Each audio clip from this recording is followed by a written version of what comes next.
Andrej, pēc mūsu iepriekšējā video par garo cauruļu transportēšanas ratiņiem bija jautājums, vai mums ir kaut kas vēl garāku materiālu pārvietošanai. Ir mums kaut kas vēl cauruļveidīgo pārvietošanai? Jā, ir. Parādīsim? Parādīt, jā. Parādīt. Šis ir mūsu garu cauruļu vai citu garu materiālu transportēšanas ratiņi. Jā, kā viņi strādā? Šajā vietā tiek ievietota caurulē. Tos piestiprinām ar šo siksniņu.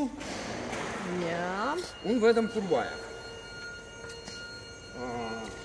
Ja vajag, un ja tu negribi ņemt ārā trubu ar rokām, tu vari izņemt šurupkri un ievietot no puses.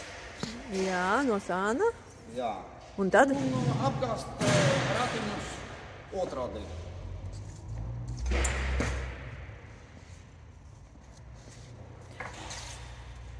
Pilnīgi otrādi. Un tad truba paliek zemē. Atspredzēt siksnu. Jā, skaidrs. Tad, ja mēs ievietojam trubu un apgāžam pēc tam viņu otrādi ratiņus, tad Tieši tā. Tad truba paliek zemē. Patiesībā šis ratiņus var izmantot ne tikai cauruļu pārvadāšanai. Redzi, uz šī pamatā var novietot arī kastes vai citus smagumus. Jā, viņi principā ir diezgan liels. Var ievietot arī tādu smagu kasti. Jā, viņi tādi universāli diezgan, jā. Nu skaidrs. Paldies. Lūdzu.